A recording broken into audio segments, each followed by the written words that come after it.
Hello मेरे दोस्तों। तो कैसे हैं आप लोग? उम्मीद है कि बहुत अच्छे होंगे और अपने एग्ज़ाम की तैयारी बहुत अच्छे तरीके से कर रहे होंगे, मेहनत कर रहे होंगे। तो मेरे दोस्तों, मैं इंजीनियर संदीप कुमार आप सभी का आपके ऑनलाइन प्लेटफॉर्म यूलर्स इंस्टीट्यूट पे स्वागत करता हूँ। तो मेरे दोस्तों, जैसा कि आप जानते हैं कि आपकी तैयारी को और बेहतर बनाने के लिए ऑनलाइन के साथ साथ ऑफलाइन के साथ साथ हम लोग ऑनलाइन माध्यम भी लेके आए, जिससे आपकी तैयारी को और मदद मिल सके और आपकी तैयारी बेहतर हो सके। तो मेरे दोस्तों, आज के सेशन में, आज के क्लास में हम आपका जो सोशल साइंस है, जो आपका सामाजिक विज्ञान है, उसका एक किताब है जो पॉलिटिकल साइंस, पॉलिटी जो है मेरे दोस्तों, उस पॉलिटी का ऑब्जेक्टिव प्रश्न क्या करने वाले हैं। पॉलिटी का मेरे दोस्तों ऑब्जेक्टिव प्रश्न करने वाले हैं, जिसमें आपका पहला जो चैप्टर है सत्ता में लोकतंत्र में सत्ता की साझेदारी, इसी चैप्टर के जो महत्वपूर्ण ऑब्जेक्टिव है उन सभी ऑब्जेक्टिव को देखने वाले हैं।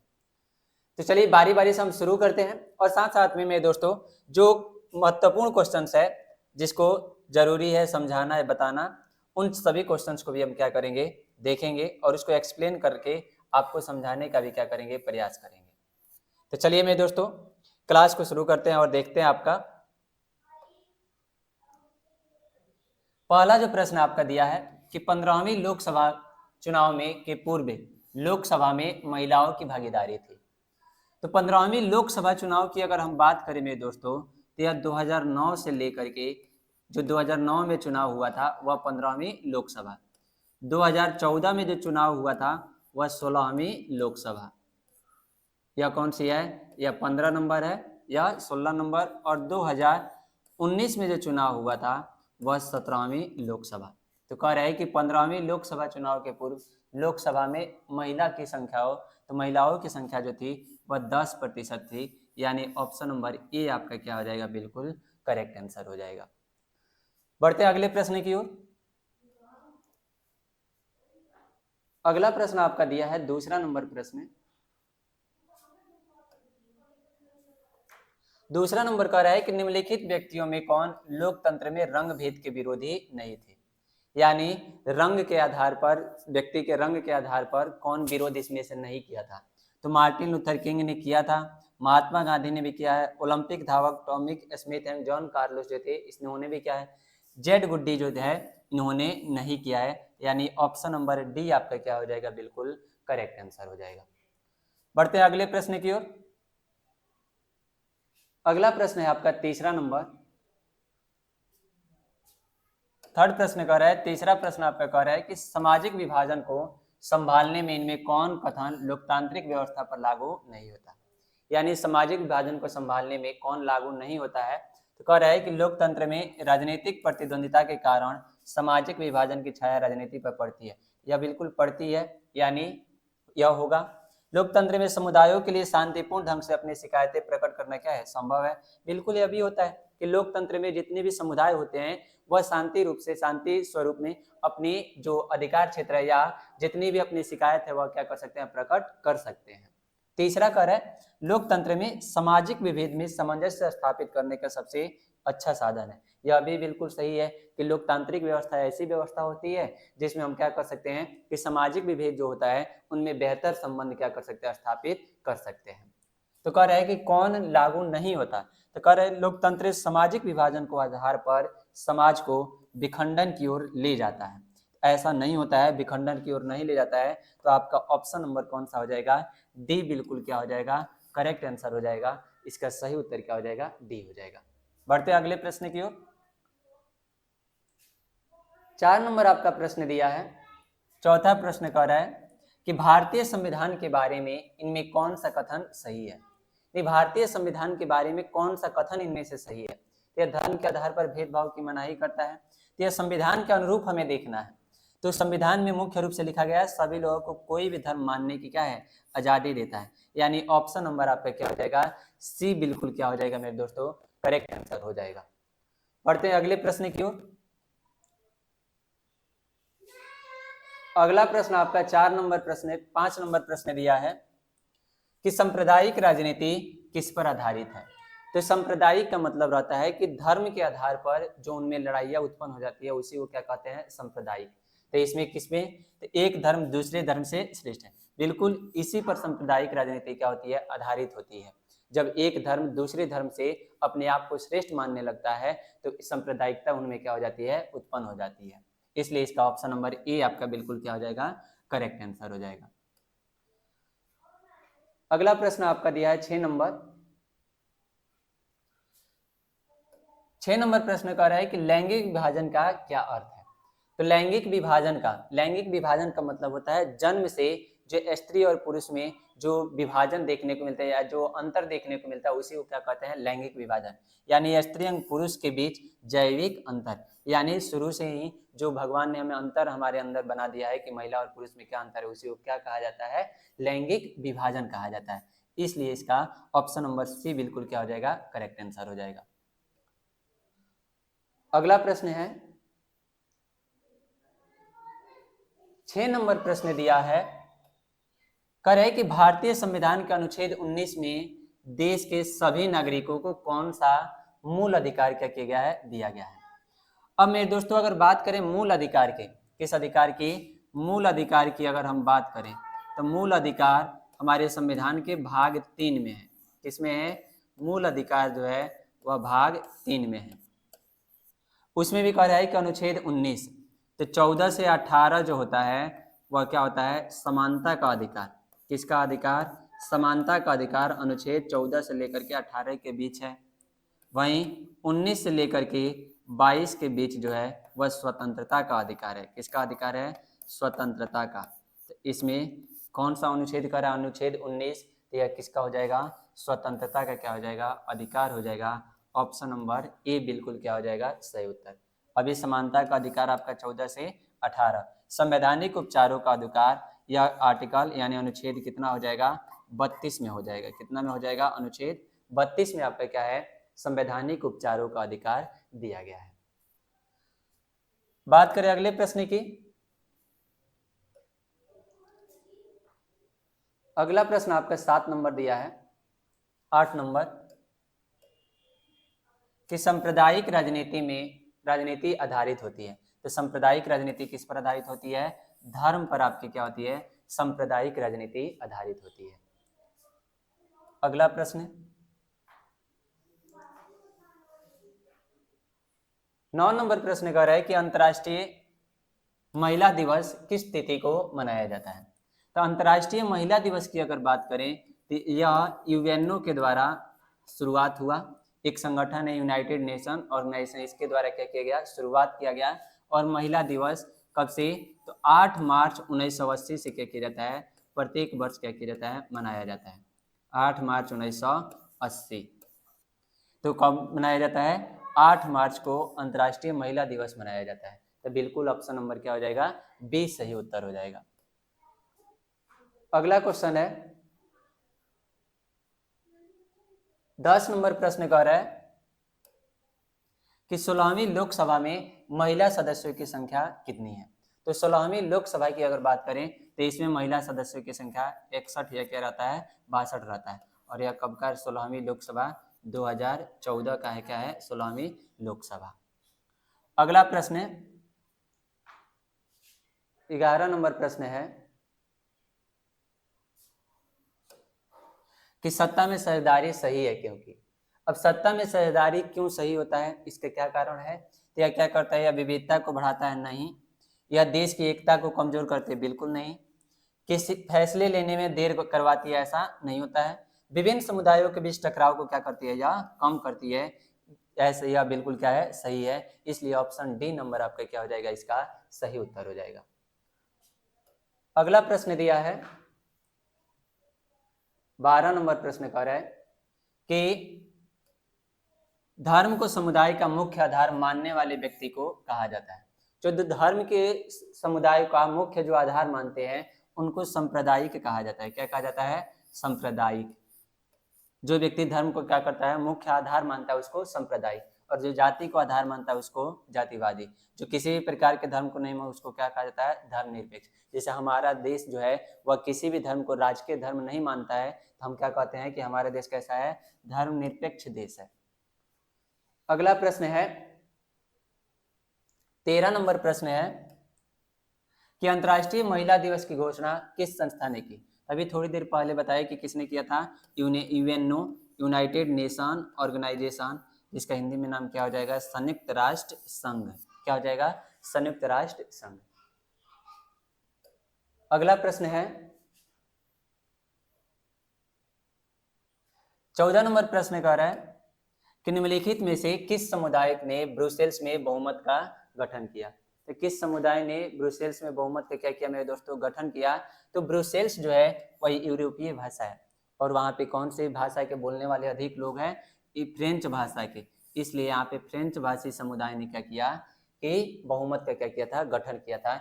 इसलिए इसका ऑप्शन नंबर ए बिल्कुल क्या हो जाएगा, सही उत्तर हो जाएगा। अगला प्रश्न है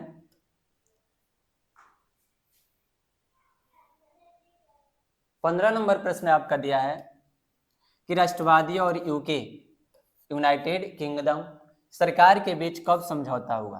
तो राष्ट्रवादी और यूके सरकार के बीच जो समझौता हुआ था वह 1998 में समझौता हुआ था। यानी इसका ऑप्शन नंबर क्या हो जाएगा, सी बिल्कुल क्या हो जाएगा, करेक्ट आंसर हो जाएगा। अगला प्रश्न 16 नंबर प्रश्न देखते हैं। 16 नंबर प्रश्न दिया है कि संविधान का कौन सा अनुच्छेद धर्म, वंश, जाति या संस्थान के आधार पर किसी प्रकार के भेदभाव का क्या करता है, निषेध करता है। तो यह कौन सा अनुच्छेद है, अनुच्छेद नंबर क्या है, 15 है। क्या है, अनुच्छेद 15। अनुच्छेद 16 कहता है कि नियोजन के आधार पर किसी प्रकार का भेदभाव, यानी नौकरी में किसी प्रकार का भेदभाव नहीं होना चाहिए। अगला प्रश्न देखते हैं 17 नंबर प्रश्न कह रहे हैं कि निम्नलिखित में किसने कहा कि धर्म को कभी भी राजनीति से अलग नहीं होना चाहिए। तो यह किसने कहा था, कि यह किसका कथन है मेरे दोस्तों, तो यह कथन जो है वह महात्मा गांधी का कथन है। किनका कथन है, महात्मा गांधी का क्या है, कथन है, जिन्होंने कहा था कि धर्म को कभी भी राजनीति से अलग नहीं करना चाहिए। अगला प्रश्न है 18 नंबर कि निम्न में से कहाँ सामाजिक विभाजन का आधार भाषा था।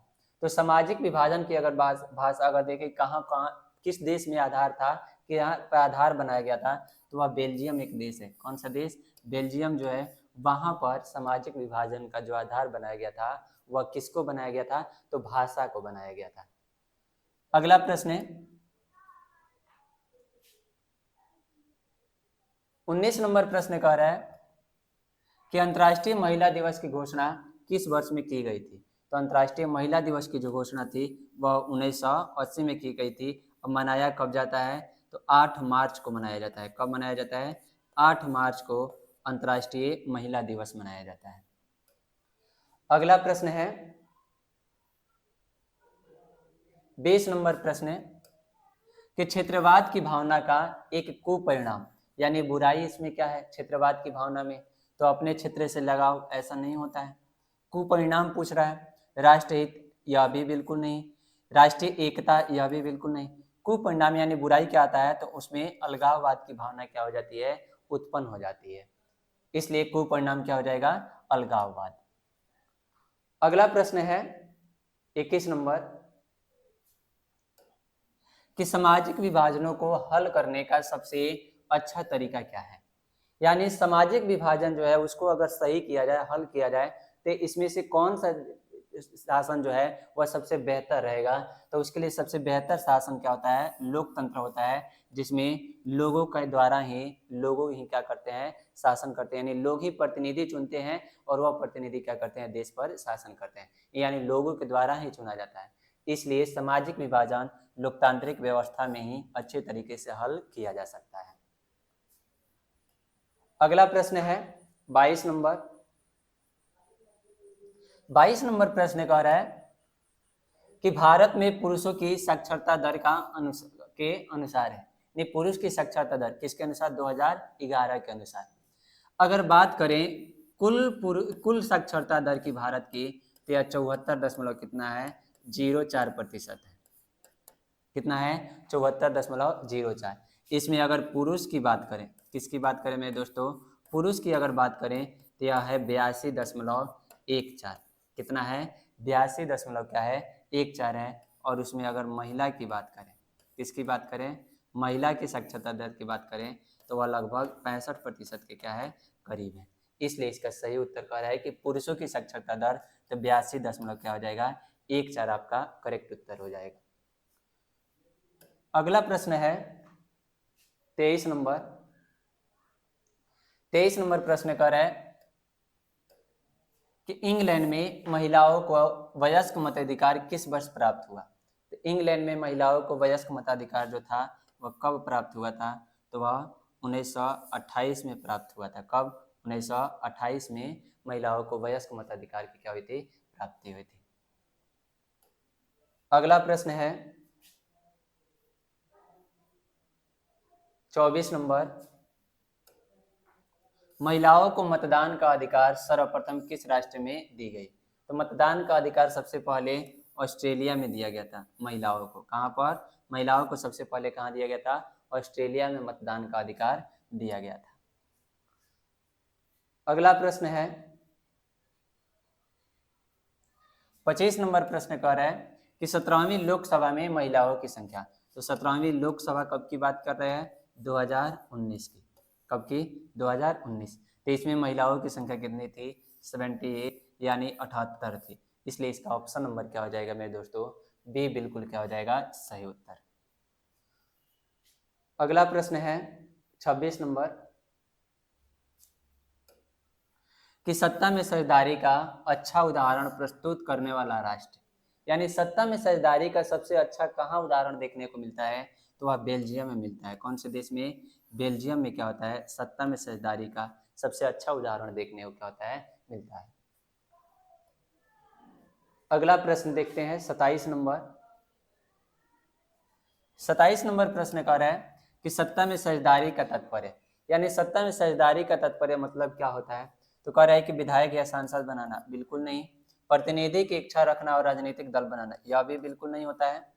अपनी भाषा या धर्म इत्यादि को संवैधानिक पहचान दिलाना, यह भी बिल्कुल नहीं होता है। तो आपका ऑप्शन डी ही बच रहा है। शासन एवं प्रशासन के मूलभूत निर्णयों को अपने अनुकूल प्रभावित करने की क्षमता क्या करना प्राप्त करना, बिल्कुल सही उत्तर है। यानी ऑप्शन नंबर डी आपका क्या हो जाएगा बिल्कुल करेक्ट आंसर हो जाएगा। अगला प्रश्न आपका 28 नंबर। 28 नंबर प्रश्न कह रहा है कि भाषाई आधार पर बनने वाला भारत का प्रथम राज्य। तो भाषाई आधार पर भारत का जो गठन हुआ था कौन सा राज्य, तो आंध्र प्रदेश था। कौन सा राज्य था, आंध्र प्रदेश, जो भाषा के आधार पर पहला क्या किया गया गठित किया गया था। बिहार की स्थापना अगर बात करें तो यह 1912 ईस्वी में हुई थी। झारखंड की स्थापना की बात करें तो यह 2000 ईस्वी में। बिहार जो बंगाल से अलग हुआ था और वहीं बिहार से अलग कौन हुआ, झारखंड, कब 2000 ईस्वी में। अगला प्रश्न है 29 नंबर प्रश्न कह रहा है कि भारतीय राजनीति में सवर्णों का वर्चस्व कब तक रहा। यानी भारतीय राजनीति में बात करें कि सवर्ण थे उनका वर्चस्व कब तक रहा था, तो वह 1980 के दशक तक रहा था। यानी ऑप्शन नंबर क्या हो जाएगा सी बिल्कुल क्या हो जाएगा करेक्ट आंसर हो जाएगा, सही उत्तर हो जाएगा। अगला प्रश्न है 30 नंबर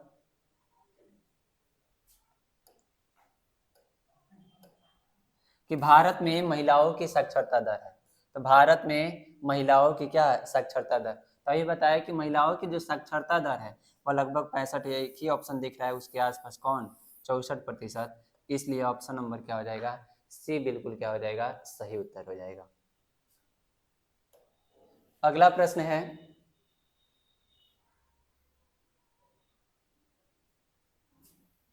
31 नंबर कि भारत की 16वीं लोकसभा में महिला प्रतिनिधियों का प्रतिशत।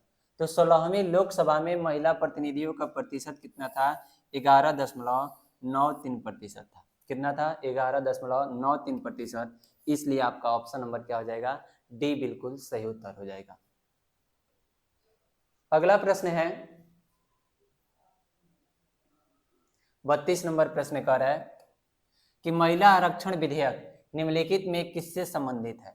तो महिला आरक्षण विधेयक जो है मेरे दोस्तों वह किससे संबंधित है, तो महिलाओं की शिक्षा से, ऐसा बिल्कुल नहीं। महिलाओं की शक्ति से, बिल्कुल नहीं। महिलाओं की गरीबी दूर करने से, ऐसा भी नहीं है। महिला प्रतिनिधियों की संख्या बढ़ाने से, बिल्कुल। यानी जो चुनाव होते हैं उनमें जो प्रतिनिधि चुने जाते हैं उन प्रतिनिधियों में महिलाओं की संख्या बढ़ाई जाए, उनकी प्रतिनिधियों की संख्या बढ़ाई जाए, इसी से यह संबंधित है। कौन? महिला आरक्षण विधेयक। अगला प्रश्न है 33 नंबर कि निम्नलिखित में कौन सामाजिक विभाजन का तरीका नहीं है। यानी कौन सामाजिक विभाजन, तो क्षेत्रीयता की भावना है, नस्ल एवं रंग यह भी है, सरकारी नौकरी यह बिल्कुल नहीं है, भाषा भी है। यानी इसके लिए ऑप्शन नंबर कह रहा है कि कौन नहीं है, तो ऑप्शन नंबर सी बिल्कुल क्या हो जाएगा, सही उत्तर हो जाएगा। अगला प्रश्न है 34 नंबर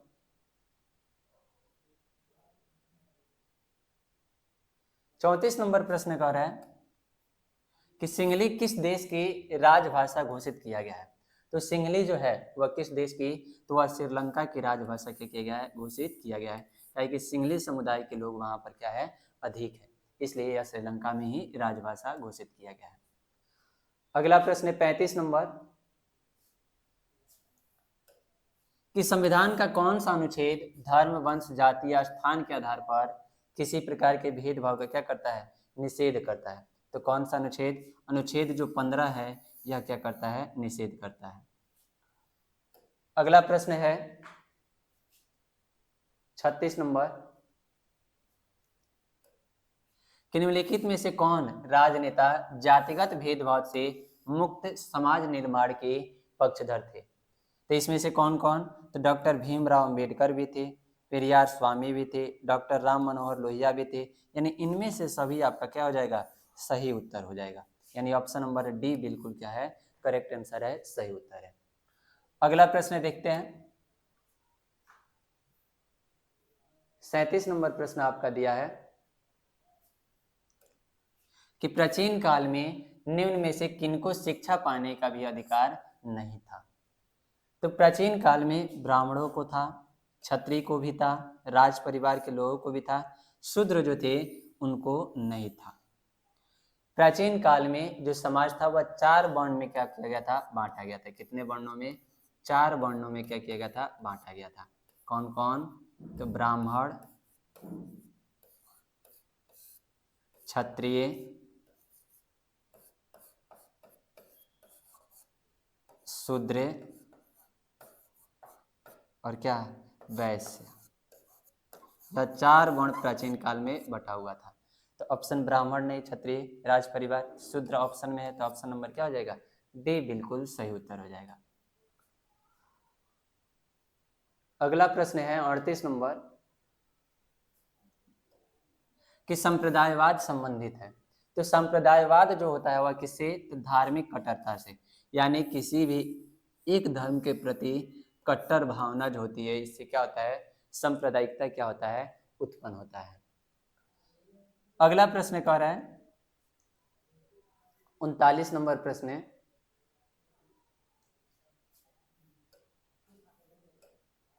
कि मराठी मानुष का विवाद निम्नलिखित में से किस राज्य से संबंधित है। तो मराठी अगर देखा जाए तो मुख्य रूप से यह कहाँ पर, तो किस देश, किस राज्य में बोली जाती है, महाराष्ट्र में। तो विवाद वहीं पर हुआ था जहाँ पर जो मराठी भाषा नहीं बोल रहे थे उनके साथ मारापीटी किया जा रहा था, उनको मार करके भगाया जा रहा था। कहाँ से, महाराष्ट्र में। तो मराठी मानुष विवाद कहाँ पर था, महाराष्ट्र में। अगला प्रश्न है 40 नंबर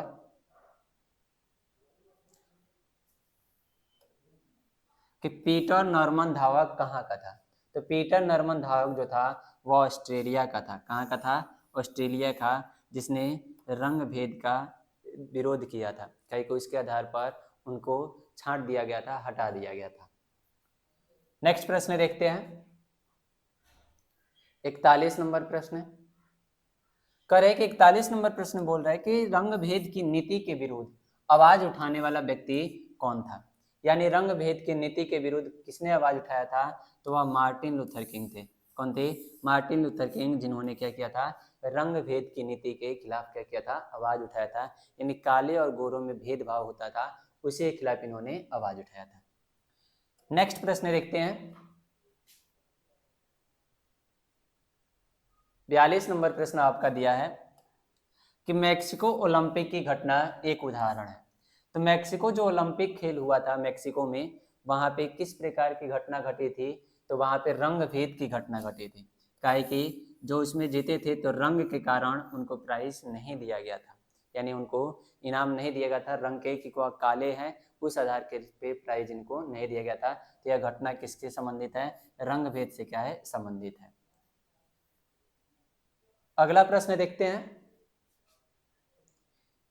तो यह मेरे दोस्तों आपका कुल प्रश्न क्या होता है, बिल्कुल समाप्त होता है। जो पहला चैप्टर हमने देखा सत्ता में साझेदारी, इस चैप्टर के हमने जो महत्वपूर्ण ऑब्जेक्टिव थे उन सभी ऑब्जेक्टिव को अच्छे ढंग से देखने का क्या किया, प्रयास किया। उम्मीद है कि आप सभी को यह क्लास अच्छा लगा होगा और उम्मीद है कि आप इसको अच्छे तरीके से तैयारी भी कर सकेंगे। फिर मिलेंगे मेरे दोस्तों नेक्स्ट वीडियो में अगले चैप्टर के साथ। तब तक के लिए जय हिंद।